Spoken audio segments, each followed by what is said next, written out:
wrapped up into it, what ended up happening, I was an addict when I got kicked out, and then I had this sign that like pretty much the sign defined exactly what I was and going through at that point. It said homeless, hungry, and heartbroken. It stuck.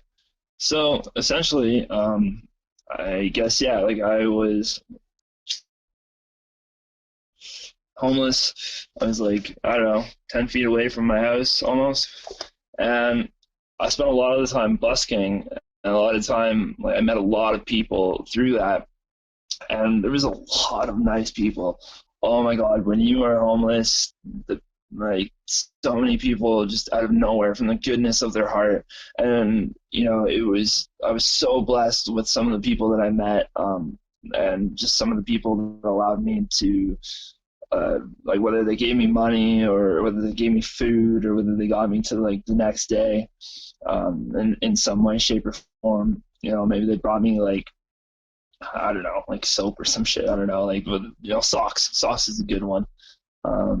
But through addiction and stuff, a lot of people really are there for you. Like with that sign, it really got a lot of people's heartstrings. And people would come up and say to me, like, it's not the fact that you're homeless that I'm going to give you money or I'm going to care. It's the fact that you're heartbroken. Because, I've never been homeless before, but I definitely have been heartbroken. And I don't know what it's like to be homeless. It's just something like somebody else can relate to, even though they've never been in that situation, but they have had their heart broken. Yeah. Yeah, exactly. And that connected a lot of people, because a lot of people, when they saw that, they were like, they saw a little bit of themselves inside of me, where it was little bit harder to do when you're just seeing a homeless sign, right? That really helped touch like the heartstrings of the people. And I will say, like, living when I was in Vancouver, there's New West, which is just outside of Burnaby, and the community there, I will say, like, I was so blessed because they just did so much for me. And I was busking at the spot where there's two places. On one side of the road was this like kind of strip mall, and it was like owned by some company or whatever. And then on the other side was another kind of a strip mall, but less like, it wasn't like owned by one big company. There was like a Burger King. Well, they built a Burger King there. There was a Tim Hortons. There was like a liquor store, like, I don't know, fucking hair salon or some shit like that, a bank. So it was like on one side it was like, for lack of better words, it wasn't owned by like a big corporation kind of thing or a big company. And then the other side was, and the other side happened to have a security guard that I didn't get along with. So this security guard and I fought all summer, all fucking summer. While I'm homeless, I'm fucking, every day I have to put up with this asshole. So I'm a homeless junkie and I'm fucking trying to get my fix, and this asshole comes up to me and is like, you gotta leave now. I'm like, are you fucking kidding me? I gotta leave? Like, dude, no, I don't want to leave. And he's like, well, and he's like a tough guy, so he's like trying to fucking scare me. I'm like, dude, you don't scare me. Like, you're not gonna do anything to me, blah blah. So this banter, and I'm like, whatever. He's like, I'm gonna call the cops. I'm like, fine, whatever. I don't want the cops to fucking figure out I'm like doing drugs and shit. So I don't want any police attention, right? So, just being like paranoid. You don't want to be like well known or anything like that in that regard, right? I didn't want them knowing my name and shit. But then one day, the guy fucking, what I started doing was I started going on this, like, I found this one spot, like, it's where they put like newspapers and stuff. Like when you go to buy like a newspaper on the side of the street, that's not owned by anyone. That's public. That's like city property. Like that, like you can have like a mall has their sidewalk, and there is like two, what do you call it? Like two tile, like cement tile looking things, and then there's like a bit more cement, and on that cement spot there's like the newspaper thing, the newspaper stands. And on that newspaper stand, because it's owned by the city, the mall can't give me shit for it. So I start standing there and busking, because I've already, at this point, outside this McDonald's, I've built like people that know I'm going to be there. And sometimes, just because of the way people are, if they saw me across the street, like I had some people that would know me from across the street, but like on just literally on the other side of like this walkway. And certain people knew me there, certain people knew me outside McDonald's, but the people that would give to me outside McDonald's, which was a little bit of a better spot. It just had more traffic. It just was a little bit better. That spot, I was busking on that spot, and the security guard was giving me all this shit again. And I'm like, no, dude, I'm on city property. And, you know, like, bylaw would come and shit. I have to fight with bylaw and shit. I became like a busking bandito. That's what they called me. And That's a great fucking name. Yeah, the busking bandito. And fucking bylaw comes up to me, and bylaw is telling me, they're like, you can't do this. And I'm like, no, I can. I'm on city property. You can't kick off because the mall. Because I was literally calling up the mall, like the owners or whatever you call it, the fucking head office of the mall.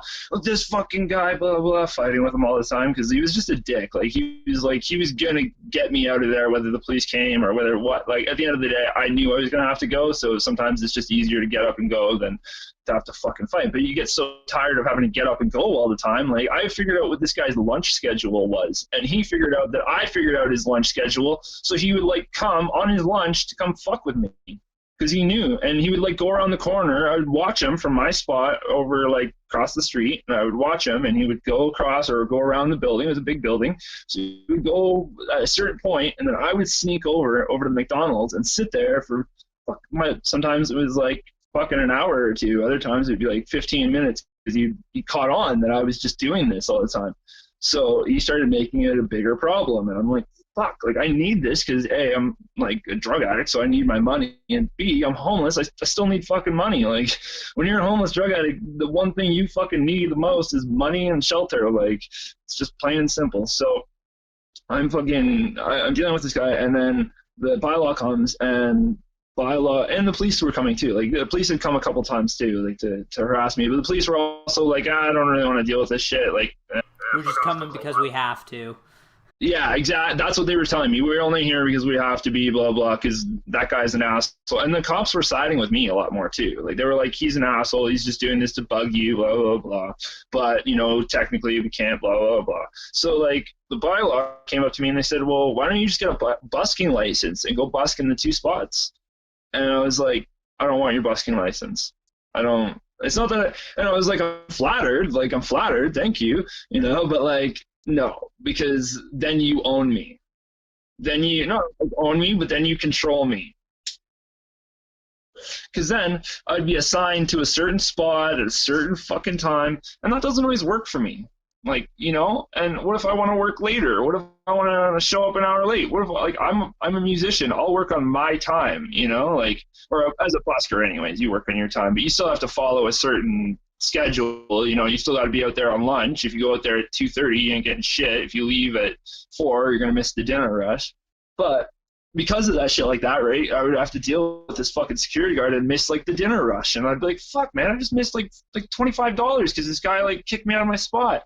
So the bylaw came when I was fighting with them over the busking spot, and I'm telling them like, no, I'm not going to your spots because they're dead. Like they're dead. One spot was like near another mall, like a completely different mall, but it just, even though there was some traffic, it wasn't the kind of traffic you want because it was just people trying to get on the SkyTrain and leave, like coming and going really fast. Whereas where I was, people were like, they would finish work and then be like, oh, I'm gonna walk over to McDonald's and grab a bite, and then they'd kind of stroll. So I could get a lot of strolling people, you know, and like the bus, usually people would go from where they wanted me to go, get on a bus, and then go to where I was. So I was like, no, this spot has way more traffic. This is where this is where I make my money. You know, at the end of the day, I don't care if this is convenient for you as a city because you guys aren't the ones doing this job. I'm doing this. I'm busking.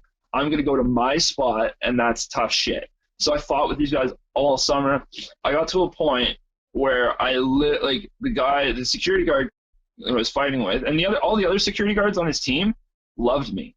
And he was almost trying to get guys on his team fired for letting me stay longer. Like I heard word that he was trying to get other guys fired for liking me. Like this guy was genuinely, he was like one of those guys who goes out of their way to be a prick. And he was telling other guys that I wasn't homeless.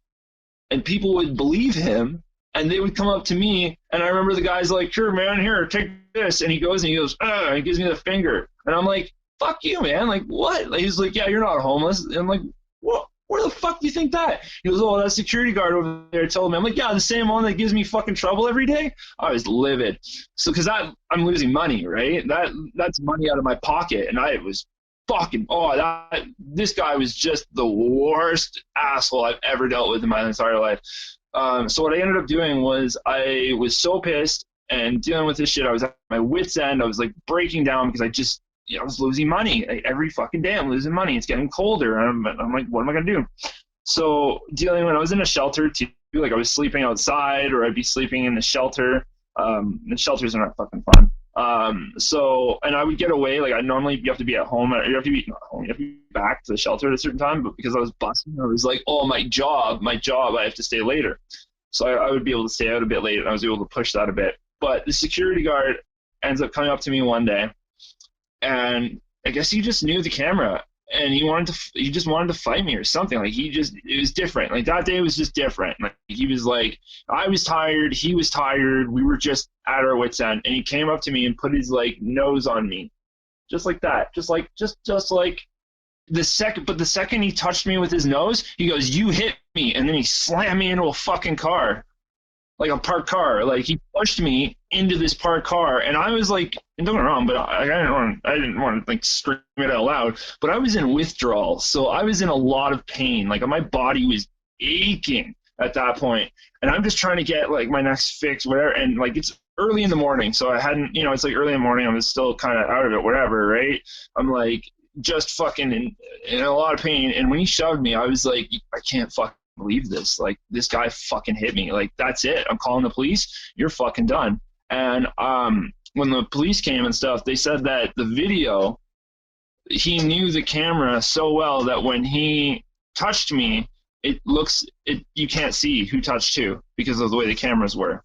So they were like, we can't tell who did who touched who, so we're gonna have to let it go. I was fucking so mad. I was like, you know what? That's it. Like I'm fighting this like dead hard. So what I did was I got a petition together, and I got over 100 people to sign it. And then I called the city and said, look, I've got this petition, blah blah. They said, we don't care if you have like 5. I was like, oh, I've got over 100 names on this thing. They said, we don't care if you have 100,000 names. We're not letting you do anything. Like we're still going to kick you out every time. We're still going to be, like you're still not going to busk here. And then I was just fucking lit. And then at this point I was like, I'm a junkie. I'm just getting tired. I'm burnt out. I'm using I was probably spending about $50 every day. And then that would last me through the day a bit in the morning. Then I could grab again.